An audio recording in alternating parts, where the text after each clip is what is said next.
जय हिंद दोस्तों।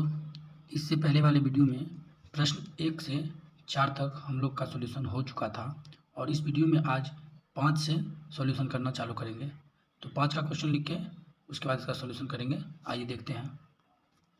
चलिए क्वेश्चन लिख चुके हैं कि सेक बराबर 13/12। सेक बराबर 13/12 है, तो इसमें से सेक का मान क्या होता है?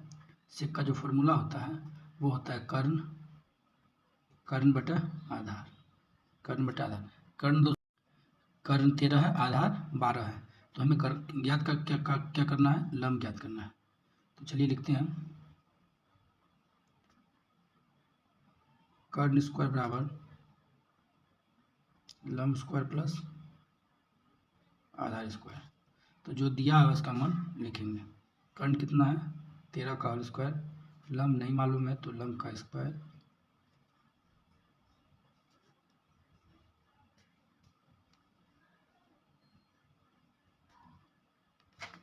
ये इधर आ जाएगा लंब स्क्वायर।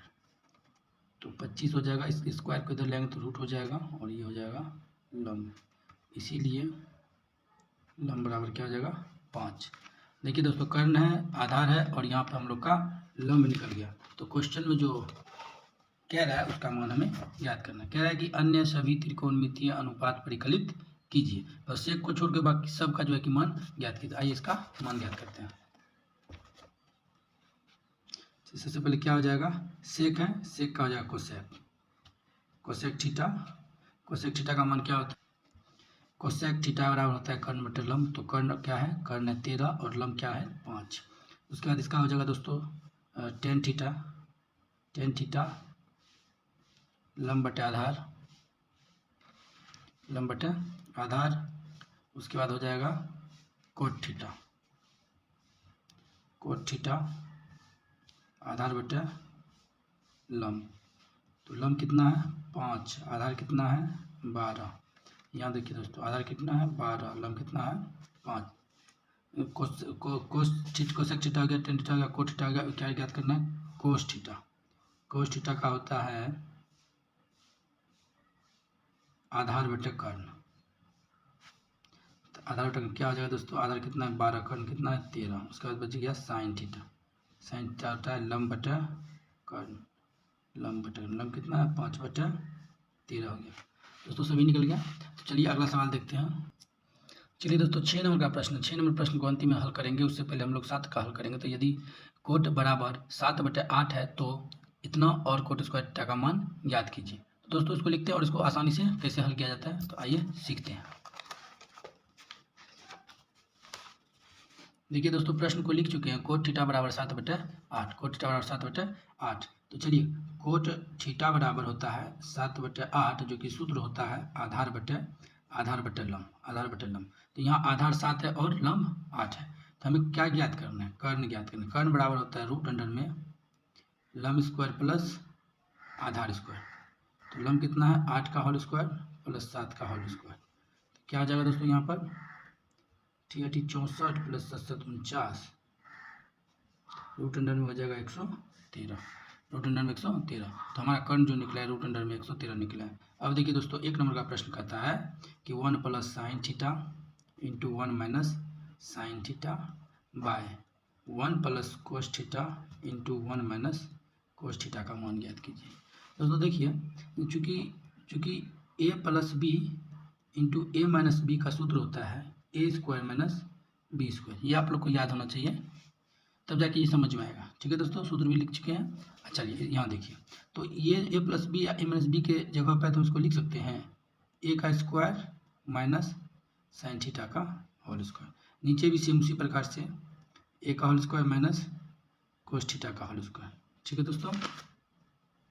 चलिए दोस्तों, अब डायरेक्ट आप इस पर मान ज्ञात कीजिए, नहीं तो किसका सूत्र भी होता है वो अभी लिखा ही नहीं है, तो इसलिए इस पर सूत्र पर नहीं बताएंगे। सबसे पहले साइन थीटा का मान यहाँ लिख देंगे और कोस थीटा का मान लिख के आसानी से हम लोग निकाल देंगे। तो चलिए दोस्तों, साइन थीटा का मान होता है लंब बटे कर्ण। तो लंब यहाँ पर देखिए 8 है और कर्ण जो है यहाँ से यहाँ निकल गया रूट 113। चलिए 1 माइनस साइन थीटा का सूत्र क्या होता है? लंब। तो लंब कितना है यहाँ पर? लंब देखिए 8 है। लंब कितना है? 8। तो 8 बटे रूट 113 का होल स्क्वायर फिर बटे 1 माइनस आधार कोस थीटा का सूत्र क्या था आधार, तो आधार कितना है 7 है, तो 7 बटे रूट अंडर में 113 का होल स्क्वायर। ठीक है, चलिए अब इसी को हल करेंगे। सबसे पहले 88 और रूट 113 में सटेगा तो रूट और ये स्क्वायर हट जाता है दोस्तों, हो जाएगा 1 माइनस 64 बटे 113 बटे 1 माइनस 49 बटे 113।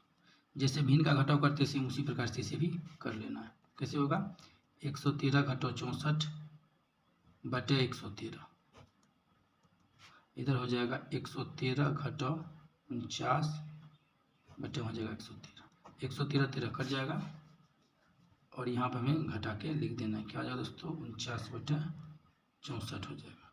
ये हम लोग का आंसर हो गया।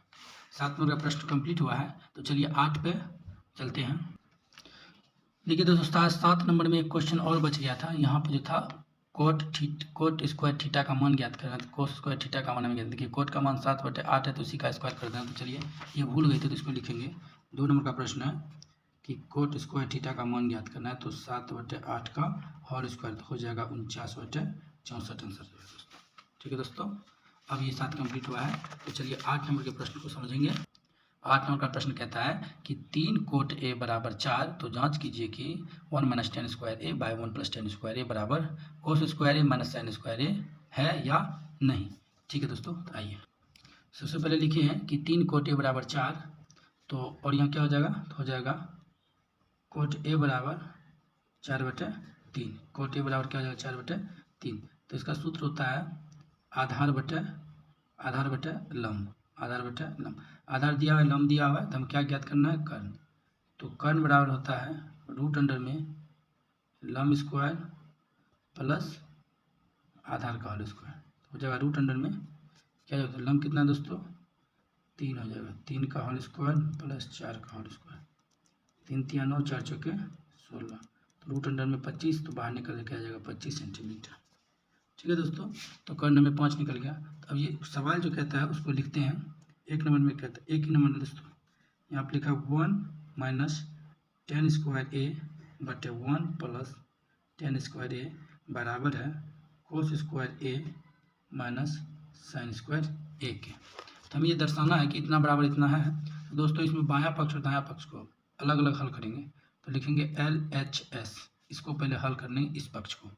तो 1 माइनस टेन का सूत्र दोस्तों क्या होता है, टेन का सूत्र होता है लंब बटे आधार, लंब बटे आधार का होल स्क्वायर। यहाँ भी हो जाएगा 1 प्लस लंब बटे आधार का होल स्क्वायर। ठीक है ना, तो चलिए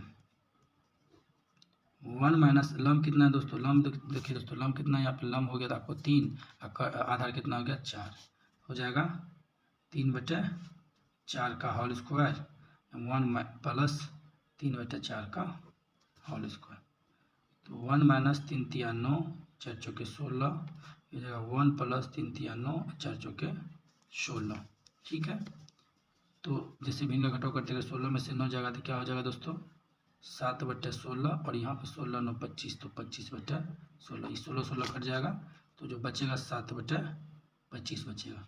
7 बटे 25 हमारा लेफ्ट हैंड साइड आया है। अब इसी को चलते हैं हल करते हैं RHS साइड। ठीक है, तो RHS साइड है तो कोस square A minus sine square A है, इसका हमें मान ज्ञात करना है। तो दोस्तों कोस का सूत्र होता है आधार बटे कर्ण, आधार बटे कर्ण का होल स्क्वायर माइनस साइन का हो जाएगा लंब बटे कर्ण का होल स्क्वायर, लंब बटे कर्ण का होल स्क्वायर। ठीक है दोस्तों, आधार कितना है दोस्तों, आधार हम लोग का क्या हो गया 4 बटे 5 का होल स्क्वायर माइनस लंब कितना हो गया 3 बटे 5 का होल स्क्वायर, तो 16 बटे 25 माइनस 9 बटे 25, भिन्न का घटाव कर लेना, 16 में से 9 जाएगा तो 7 बटे 25। चलिए दोस्तों देखिए यहाँ भी 7 बटे 25 और यहाँ भी 7, इसीलिए LHS बराबर है RHS का दोस्तों, ये हमें प्रमाणित हो गया। ठीक है दोस्तों, तो चलिए अब इसी का 9 नंबर सवाल बनाएंगे। 9 नंबर का प्रश्न है कि त्रिभुज ABC में जिसका कोण 20 समकोण है, यदि tan A बराबर 1/√3 तो निम्नलिखित का मान ज्ञात कीजिए। साइन ए कोस सी प्लस कोस ए साइन ए, 2 नंबर में कोस ए कोस सी माइनस साइन ए इंटू साइन सी। इसमें दोस्तों फिगर बनाना पड़ेगा, क्योंकि देखिए यहाँ पर एंगल ए है और यहाँ पर एंगल सी है, तो एंगल के हिसाब से सारा मान बदल जाएगा, लंब और आधार दोनों मान बदल जाएगा। तो सबसे पहले tan ए का जो वैल्यू है उसको लिखेंगे और बारी बारी से मान निकालेंगे। उसके बाद चलिए फिगर बना के आपको बताते हैं। दोस्तों क्वेश्चन लिख चुके हैं, इसको हल करेंगे। tan ए का वैल्यू दिया हुआ है, तो tan बराबर होता है लंब बटे आधार। तो यहाँ ये मान के चलते हैं लंब बराबर 1 दिया हुआ और यहाँ पर जो है कि आधार बराबर √3 दिया है। तो दोस्तों हमें कर्ण ज्ञात करना है। कर्ण बराबर होता है रूट अंडर लंब स्क्वायर प्लस आधार स्क्वायर। तो रूट अंडर में हो जाएगा लंब 1 का होल स्क्वायर प्लस √3 का होल स्क्वायर। तो 1 प्लस √3 का होल स्क्वायर, तो √3 रूट हट जाएगा, स्क्वायर भी हट जाएगा, तो बच जाएगा 3, अंदर में आ गया 4, तो रूट से बाहर निकालेंगे तो हो जाएगा 2। दोस्तों कर्ण 2 निकला, आधार √3 निकला और लंब 1 निकला। तो फिगर में कहता है कि बी जो है वो समकोण है और बाद बाकी आप दर्शा सकते हैं सी। तो देखिए इस फिगर को देखिए, एंगल ए के हिसाब से क्या हो जाएगा, एंगल ए के हिसाब से ये सामने लंब हो जाएगा, ये सामने क्या हो जाएगा, ये भुजा एंगल ए के हिसाब से ये भुजा क्या हो जाएगा, लंब हो जाएगा, और इसके हिसाब से ये सामने वाली भुजा लंब हो जाएगी। ठीक है दोस्तों, तो चलिए यहाँ देखिए लंब 1 दिया हुआ है तो यहाँ 1 लिखेंगे, और यहाँ पर आधार √3 दिया है तो यहाँ आधार √3 लिखेंगे। ये किसके अकॉर्डिंग लिखे हैं, according to the angle A, है ना। उसके बाद यहाँ निकला है कर्ण 2, तो कर्ण नहीं बदलता है तो यहाँ 2 लिखेंगे। अब दोस्तों क्वेश्चन पर आते हैं और उसको बारी बारी से हल करते हैं। 1 नंबर का प्रश्न जो है, 1 नंबर का प्रश्न लिखा है sin A cos C plus cos A into sine C। ठीक है, सबसे पहले दोस्तों आप लोग को सूत्र याद होना चाहिए। सूत्र जो है कि याद करना बहुत ज़रूरी है, और रिवीजन करते करते सूत्र भी आपको याद हो जाएगा। तो दोस्तों साइन थीटा बराबर होता है लंब बटे कर्ण, साइन थीटा बराबर होता है लंब बटे कर्ण। दोस्तों यहाँ पर एंगल ए है और यहाँ भी एंगल ए है, इसके हिसाब से लंब हो गया 1, आधार हो गया √3 और कर्ण हो गया 2। तो यहाँ डायरेक्ट लिखेंगे साइन ए यानी कि लंब बटे कर्ण यानी कि 1/2। ठीक है ना, फिर यहाँ गुना, दोस्तों गुना है। उसके बाद कोस सी। अब देखिए दोस्तों सी के हिसाब से ये हो गया, देखिए सी के एंगल के जस्ट सामने वाला जो भुजा होता है वही लंब होता है। इस चीज़ को ध्यान से समझिए, सी के सामने खड़ी जो भुजा होती है वो लंब होती है और लेटी हुई भुजा आधार होती है। तो यहाँ कोस सी बराबर, कोस का सूत्र होता है आधार बटे कर्ण। तो इसके सामने वाली भुजा हो गई लंब, ये हो गई आधार, तो इसका हो जाएगा 1/2। बस यही समझना है दोस्तों, 1/2। कोस ए, अब देखिए दोस्तों कोस ए, एंगल ए ले लिए तो सामने वाली भुजा हो गई लंब और ये हो गई आधार, तो हो जाएगा √3/2। साइन सी, अब ये हो गया √3 हो गया लंब और ये हो गया कर्ण तो नहीं बदलता है, तो √3/2। चलिए 1/4 प्लस √3 तो इंटू हो जाएगा 3/4। तो भिन्न का जोड़ कर देंगे तो 4/4 हो जाएगा, ये कट के आ जाएगा 1। 1 नंबर का हमें जवाब मिल चुका है। अब इसी का 2 नंबर हमें हल करना है। 2 नंबर का देखिए दोस्तों, लिखा है कोस ए कोस सी माइनस साइन ए साइन सी। ठीक है ना, चलिए कोस ए, यहाँ देखिए कोस ए एंगल ए के हिसाब से, यहाँ एंगल ए के हिसाब से ये लंब होगा, इस चीज़ को ध्यान में रखना है। तो कोस का सूत्र होता है आधार बटे कर्ण। आधार बटे कर्ण दोस्तों, यहाँ पे भी आधार गुण रहेगा, यहाँ पर भी माइनस देके यहाँ और यहाँ, बस समझिए दोस्तों। यहाँ भी आधार बटे कर्ण, लंब बटे कर्ण, सॉरी दोस्तों, साइन थीटा होता है लंब बटे कर्ण। तो हम ये समझते हैं कि जो रूट ये क्या कहते हैं इसको, कर्ण जो है कभी नहीं बदलता है, तो आप बेझिझक नीचे में पूरा 2 दे दीजिए, आपको समझाने के लिए ऐसे लिख रहे हैं। और यहाँ होता है आधार कोस में क्या होता है आधार बटे कर्ण। तो आधार यहाँ पर एंगल ए के हिसाब से, आधार एंगल ए के हिसाब से यहाँ हो गया लंब, ये लंब हो गया और ये हो गया आधार, हो जाएगा √3। और यहाँ पर कोस सी के हिसाब से आधार हो गया यहाँ पर 1 हो गया दोस्तों आधार यहाँ पर। और यहाँ पर दोस्तों पहले कहता है साइन ए के हिसाब से लंब हो गया 1 और सी के हिसाब से लंब हो गया √3। ठीक है दोस्तों, तो √3/4 माइनस √3/4, तो ये दोनों घट के क्या आ जाएगा 0 हमारा आंसर आएगा। चलिए दोस्तों, ये वीडियो यहीं समाप्त करते हैं और मिलते हैं किसी अगले वीडियो में।